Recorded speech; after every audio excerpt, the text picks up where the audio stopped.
voulez-vous? Você se esqueceu do filme Atlantis? Atlantis foi o filme da Disney que flopou logo de cara. Pra mim é um dos filmes de mais qualidade da Disney, mas que fracassou logo no início. E durante 22 anos ele foi esquecido, até o dia de hoje. Nesse vídeo nós vamos não apenas relembrar toda a história desse filme, como também revelar vários segredos aí que fazem desse um dos mais absurdos e subestimados filmes da Disney. Então já se prepara, pega a pipoca aí, porque lá vem história, e das boas histórias, tá? Eu não posso comer pipoca ainda por causa da cirurgia que eu fiz, né? Que tristeza, não devia ter lembrado disso, enfim.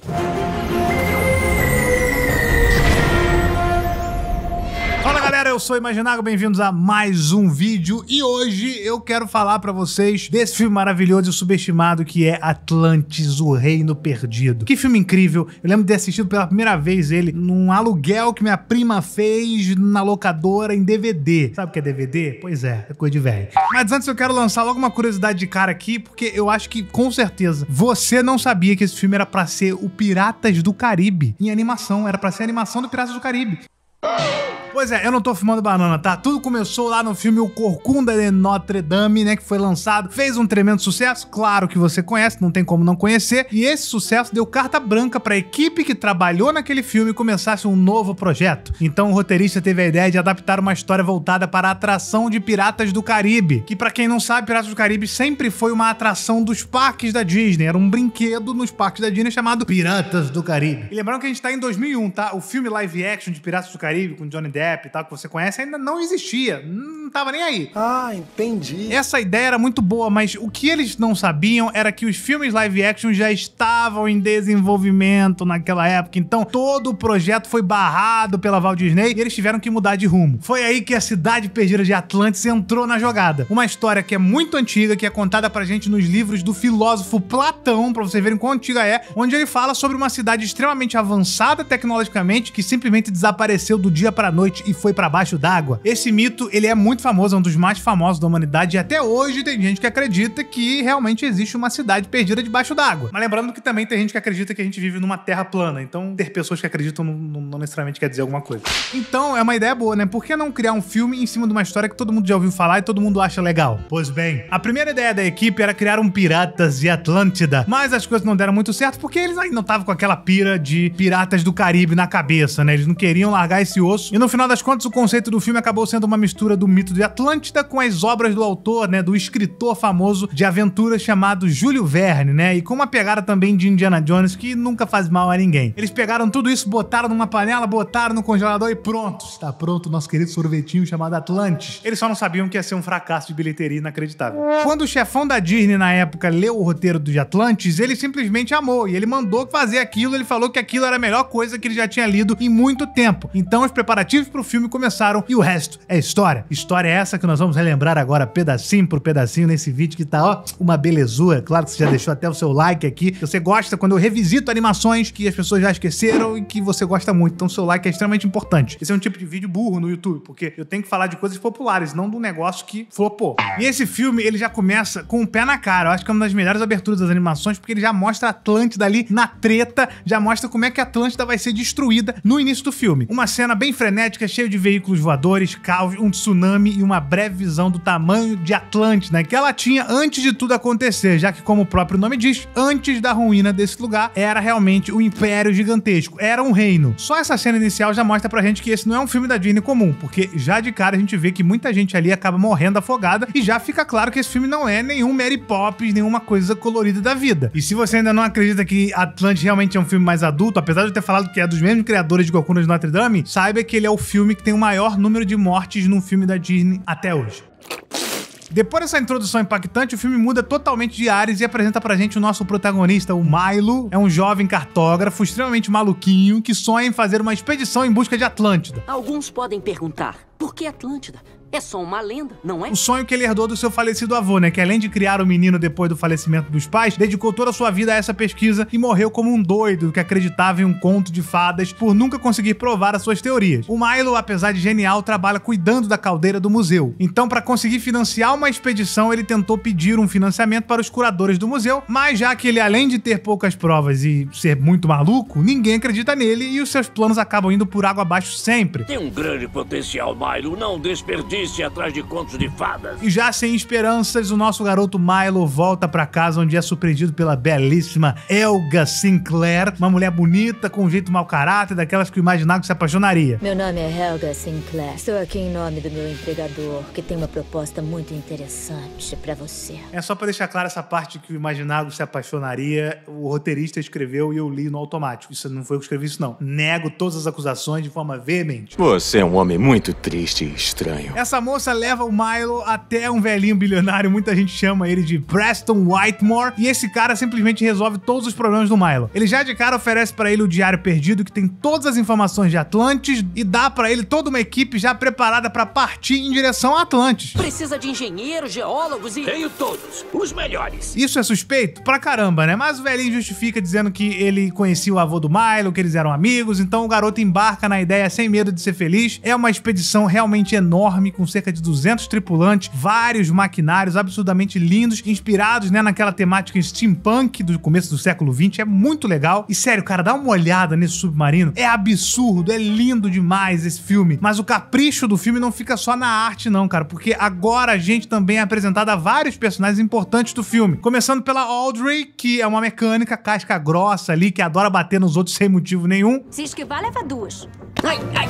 Depois nós temos o Vincenzo Santorini, que é um francês pilantra, que adora dinamites e é um personagem incrível. Ele é um personagem favorito. Bom, pólvora, nitroglicerina, cadernetas, estopins, pavios. Depois vem o médico Joshua Sweet, que é um cara mais gente boa da expedição. Ele realmente é muito legal. O catálogo diz que esta belezinha pode serrar um fêmur em 28 segundos. Aposto que eu consigo serrar em 9. Depois o Molière, né, que é basicamente uma topeira humana, especialista em escavações e é francês também. A Inglaterra nunca deve se misturar com a França. E por fim o comandante Hurk, né, cara, que ele manda e desmanda em tudo ali e é o cara que parece ser um certo herói ali. Belas gravuras, mas prefiro livros com aventura e drama. Esses são os personagens principais. E quando a expedição começa, praticamente nenhum deles se dá muito bem com o Milo, que é um cara que parece viver mais na dele, né, e não se encaixar muito no grupo. Mesmo assim, ele é o cara que guia o grupo, né, já que ele tem uma capacidade de entender a língua estranha do diário que foi escrito ali de Atlantis. Ele é genial realmente quando o assunto são línguas mortas. Ele inclusive avisa a tripulação sobre um possível monstro marinho que guardaria a entrada de Atlantis. E apesar de ninguém acreditar de primeira, o monstro aparece e simplesmente destrói aquele submarino magnífico, matando uma boa parte da população. Você lembra que tem alguns segundos, né, que eu falei que tinham 200 pessoas nessa tripulação. Então, se a gente contar quantos sobraram depois desse desastre, o número de sobreviventes é apenas 27 pessoas. São 173 mortes de uma vez, isso sem contar o povo de Atlântida que a gente viu morrendo também no início do filme. Entendeu agora porque é o filme mais sanguinário da Disney, mesmo que não pareça? Não dá pra acreditar. Ele claramente tem a proposta de ser mais adulto, né? Tanto que todo o design dos personagens é feito pelo Mike Mignola, que foi o cara que fez ali o famoso trabalho nos quadrinhos do Hellboy, que eu, enfim, não são nada infantis, não preciso nem falar. Outra prova disso é que esse é o primeiro filme da Disney a pegar uma classificação indicativa mais alta desde o Caldeirão Mágico, aquele filme que quase faliu a Disney, então assim, tá aí um motivo porque o filme não saiu, né, tão bem nos cinemas. Mas calma que isso é um assunto pra depois, daqui a pouco eu comento isso. Voltando agora pra história, a expedição seguiu firme mesmo depois de todas essas tragédias aí, mas depois de um acidente que acaba botando fogo no acampamento, o Milo acaba se perdendo do grupo e encontra umas pessoas bem estranhas, bem diferentes, usando máscaras, né, e falando uma língua estranha que são o povo de Atlântida. Pouco depois desse primeiro encontro, ele consegue retornar à expedição e todo mundo chega na tão esperada Ilha Perdida. Além de ter uma visão linda, né, o grupo é encurralado por um grupo de nativos que fala uma língua estranha que ninguém, além do Milo, consegue entender.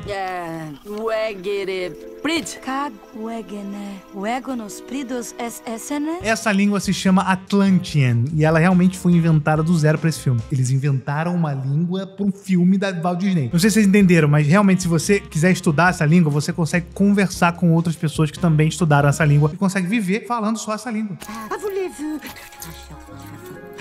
Depois de alguma conversa, os nativos começam magicamente a falar inglês e tudo se resolve. Como eles sabem essas línguas? Um dialeto primitivo deve ser a base da língua deles, igual a Torre de Babel. Então eles vão até a cidade pra falar com o rei, afinal, né, eles são os invasores ali que não vão poder ficar como se fosse um passeio no parque. O rei não gosta muito da ideia de ter um monte de calangos estrangeiros dentro do seu reino, mas ele permite que eles fiquem ali apenas por uma noite pra preparar a viagem de volta pra superfície e ir embora dali. Nesse meio tempo, o Milo acaba se dando muito bem com a filha do rei, se é que vocês me entendem, a princesa Kida, e juntos eles começam a redescobrir conhecimentos perdidos de Atlântida e acabam meio que se apaixonando. O único problema aqui, na minha opinião, é que ela tem 8.000 anos de idade, né? Ela é um pouco mais velha que o Milo, que só tem 25. Essa investigação dos dois gira principalmente em torno do misterioso coração de Atlântida, uma forma de energia totalmente diferente de tudo o que existe na superfície e que permite com que os Atlantes vivam por tanto tempo assim como a Kida, que tem 8.000 anos. Esse coração de Atlântida é tão misterioso que nem eles mesmos sabem muita coisa, sabe? Ele simplesmente tá ali. Mas quando o Milo finalmente começa a conseguir entender algumas coisas e ter algumas respostas, ele é traído por literalmente todo mundo do grupo que a gente conheceu até agora. Pois é,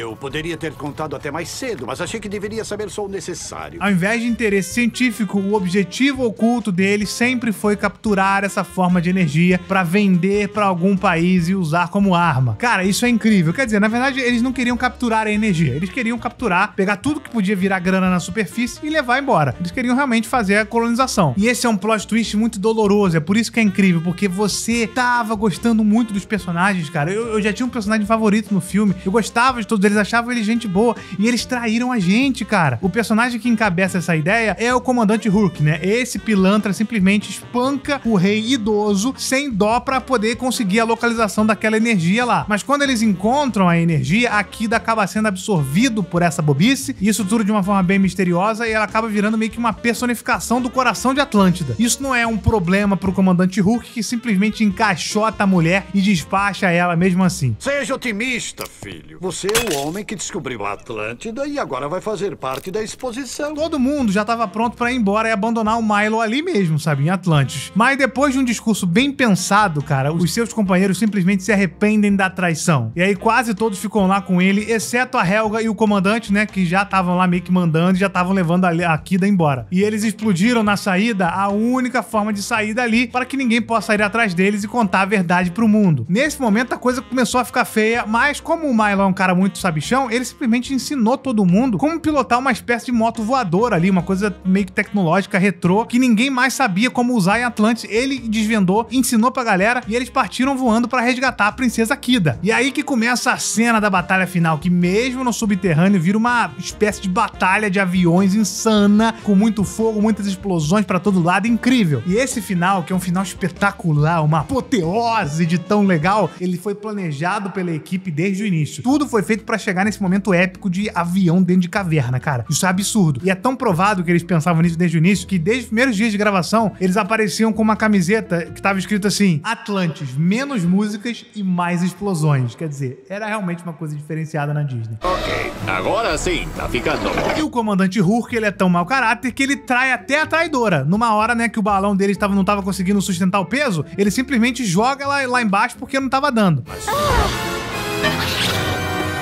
E o Milo, ele tá lá em cima brigando com o Hurk, né? Depois que a Helga botou fogo no balão de raiva dele. E eles estão brigando, estão tretando. Cansado, Sr. Tad! Mas depois de muito tiro e explosões, o Milo consegue derrotar o comandante, transformando ele no diamante de Ben 10, cortando a pele dele com o coração de Atlântida.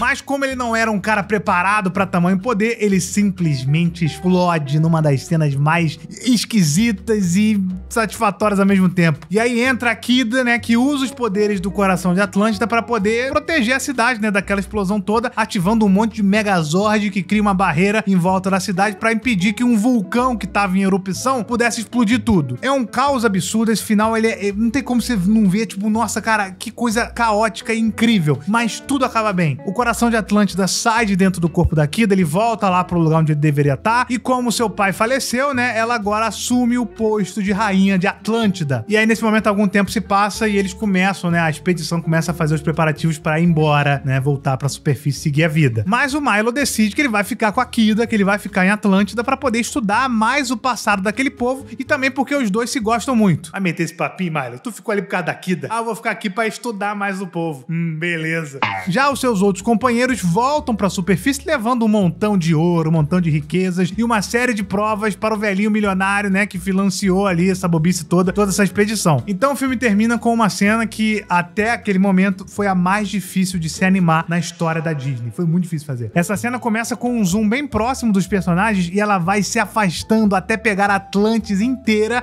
em um take espetacular, ainda mais sabendo da dificuldade que foi animar esse negócio. Foi realmente complicado, mas valeu muito a pena, ficou visualmente lindo. Você deve estar achando absurdo que esse filme incrível foi um gigantesco fracasso, realmente acontece. Fazer Atlantis foi bem caro, sabe? Ele realmente foi o filme da Disney que usou mais CGI até aquele momento, mas a grana que a Disney esperava ganhar com ele simplesmente não veio. Atlantis deu o azar de passar no cinema junto com Shrek, e por mais que eu ame Atlantis, simplesmente não dá pra competir com Shrek, cara. Shrek é muito popular, é outro nível, é mais piadista, é engraçado, é muito injusta a competição. Juntando isso com o fato do filme fugir do modelo padrão da Disney, esse filme simplesmente fez os pais das crianças não levarem as crianças pra assistir esse filme no cinema na época, tanto que eu só vi no DVD. Talvez não funcione com burros. Por isso que a continuação planejada pra Atlantis foi cancelada, e a série de TV acabou virando um filme resumido em DVD, contando as principais partes que também ninguém ligou muito. Mas a minha parte eu faço, eu vou voltar nesse canal a fazer vídeos sobre animações que floparam, animações que as pessoas esqueceram, e na verdade a gente tá chegando num nível tão bizarro que as pessoas estão esquecendo de animações que fizeram sucesso. Tem gente hoje que não sabe o que é um Monstros S.A. É verdade, tem gente que hoje que não sabe o que é Corcunda de Notre Dame, tem gente que não sabe o que é Rei Leão. Tem que tomar cuidado, senão a gente vai entrar num mundo aí de maluquice. E comenta aí qual outra animação esquecida, qual outro fracasso de bilheteria você gostaria que eu comentasse aqui e trouxesse pra essa série, que é uma série antiga, tá? Eu tô voltando com essa série aqui no canal. Olha aqui, ó. Essa aqui é a série, já falei sobre Deu a Louca na Chapeuzinho, A Casa Monstro, Galinho Chicken Little, Planeta do Tesouro. Então assiste aqui os vídeos dessa série, que são muito legais e que eu vou voltar com ela agora. E aqui eu vou deixar outro vídeo, que é um dos vídeos da minha série de continuações da Disney, que são esquecidas, mas não são necessariamente tão boas assim. Clica aqui pra você assistir se você quiser. O vídeo pelo menos é engraçado, tá bom? Tamo junto, até a próxima, hein? Fui!